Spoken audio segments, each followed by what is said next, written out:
الحمدللہ وحدہ والصلاۃ والسلام علی من لا نبی بعدہ۔ السلام علیکم ورحمۃ اللہ وبرکاتہ ایوان۔ ایک دفعہ بہت مشہور اسکالر محمد بن سیرین رحمہ اللہ وہ طواف کر رہے تھے کعبہ کے گرد، تو ان کو ایک شخص نظر آیا جو کھڑے ہو کے دعا کر رہا تھا، یا اللہ مجھے معاف کر دے، میرے گناہوں کو بخش دے، لیکن مجھے پتہ ہے تو مجھے معاف نہیں کرے گا۔ تو ابن سیرین رحمہ اللہ بڑے حیران ہوئے اس بات پہ، اور اس کو ریبیوک کیا اور ڈانٹا کہ تم یہ کیا دعا کر رہے ہو، کیونکہ ہمیں حدیث میں تو پتہ چلتا ہے کہ دعا کرتے وقت کنوکشن ہونی چاہیے۔ ادعوا اللہ وانتم موقنون بالاجابہ، دعا اس طرح کرو کہ تمہیں یقین ہو دعا قبول ہوگی، اور دعا کرنے کے بعد انشاءاللہ بھی نہیں کہنا چاہیے کہ اللہ مجھے معاف کر دے انشاءاللہ، یا اللہ تعالیٰ پہ رحم فرمائے انشاءاللہ، نہیں، دعا کنوکشن کے ساتھ ہونی چاہیے۔ تو اس شخص نے کہا ابن سیرین کو کہ آپ کو نہیں پتہ میری سٹوری، آپ جو یہ کہہ رہے ہیں because you don't know my whole story. Ibn Sirin نے کہا واٹس یور سٹوری دین؟ کہتے ہیں کہ میں نوجوان لڑکا تھا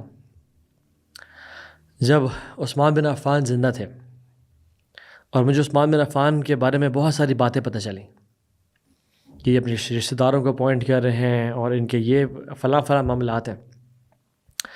میں نے اس دن قسم کھائی کہ میں ان کی اصلاح کروں گا، اور میں نے اس ساری باتوں کو سن کے یہ بھی قسم کھا لی کہ I'll slap his face، جو یہ امت کے ساتھ کر رہے ہیں۔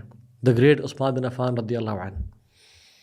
یاد رکھیں عثمان بن عفان وہ ہیں جنہوں نے اتنے زیادہ اونٹ دیے، 700 روایات میں آتا ہے، اور کچھ میں 1000 اونٹ کا آتا ہے کہ اللہ کی نے کہا عثمان بس کر دو، آج کے بعد تو جو مرضی کر، اللہ نے تجھے معاف کر دیا۔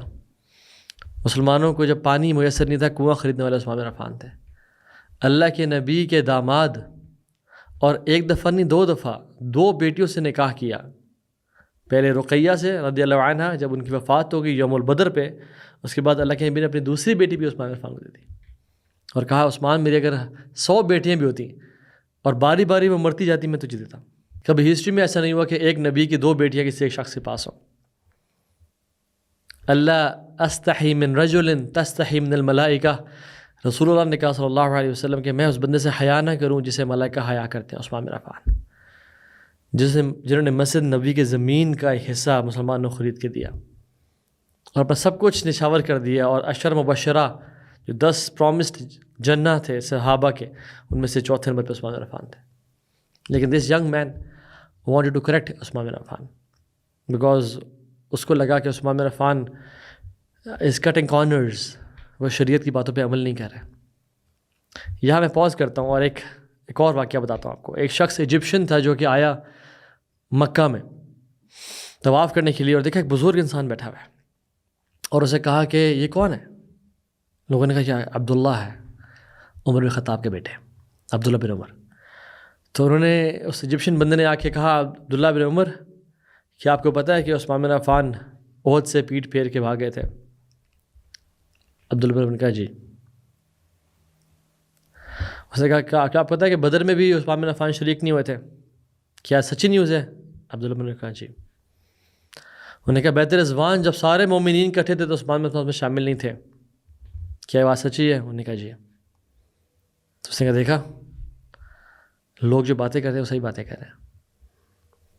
تو عبداللہ بن عمر نے کہا کہ let me explain, as far احد عثمان بن عفان نے ڈیفینیٹلی ریٹریکٹ کیا تھا، لیکن وی ہیو کلیئرٹی کہ اللہ تعالیٰ نے ان کو معاف کر دیا ملٹیپل احادیث کے دیکھ کے۔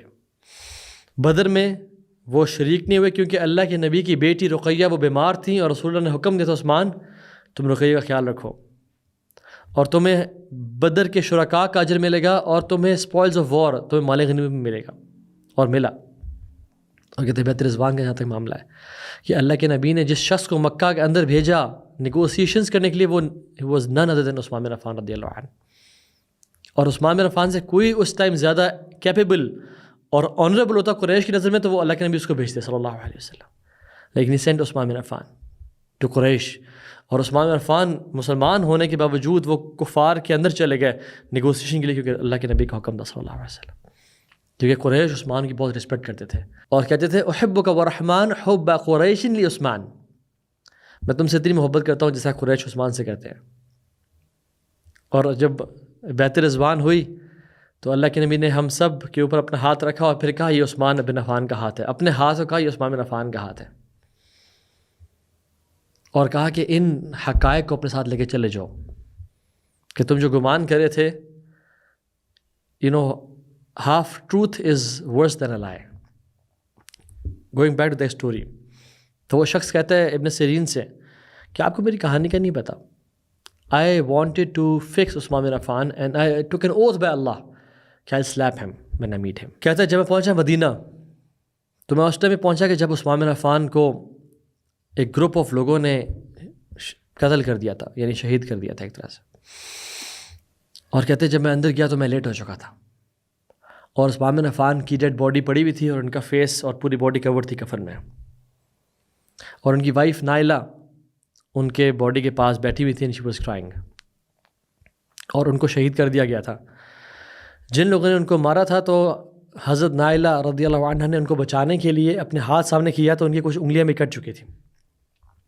کہ جب میں گیا تو چونکہ میں نے وعدہ کیا ہوا تھا اللہ سے اور قسم کھائی ہوئی تھی، تو میں نے نائلہ سے کہا کہ انکور ہز فیس، ان کے چہرے سے کپڑا ہٹاؤ. تو انہوں نے میرے چہرے پہ ایل انٹینٹ اور غصہ دیکھا تو انہوں نے کہا میں نہیں کرتی، اور مجھے ریٹیلیٹ کیا، روکا.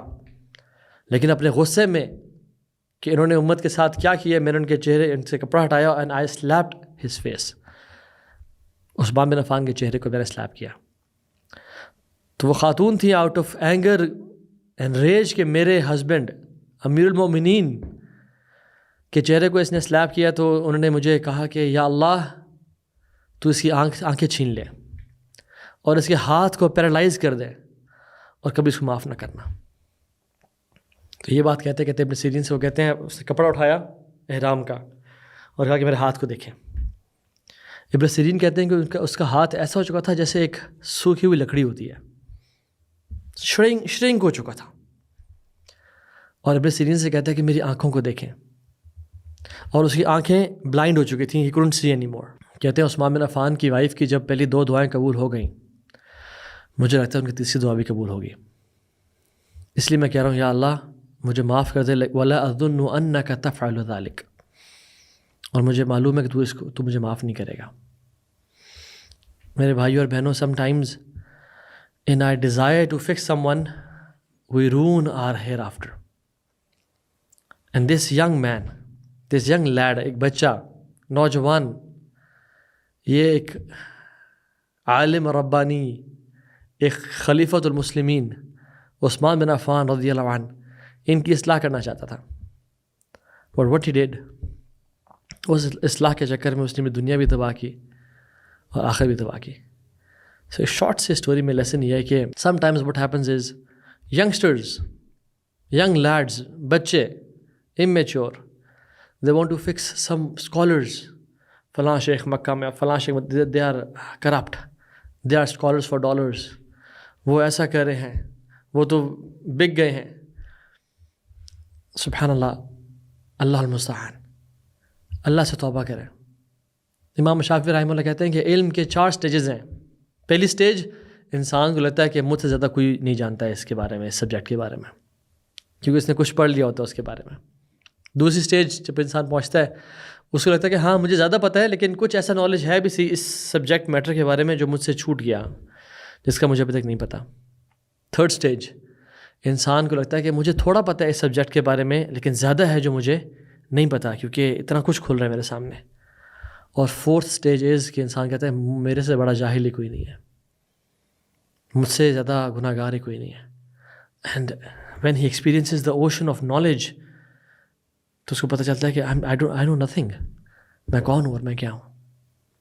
جیسے امام مالک کہتے ہیں من انا وما انا، who am I what am I, because he reached the 4th level of knowledge. But most of us are scratching the surface. ہم ساحل پہ کھڑے ہو کے کہتے ہیں ہمیں سب پتہ ہے، اور ہم دوسروں کی اصلاح کرنے کے چکر میں اپنی دنیا اور آخرت بھی تباہ کر دیتے ہیں. وصلی اللہ علیہ نبینا محمد. السلام علیکم ورحمۃ اللہ وبرکاتہ.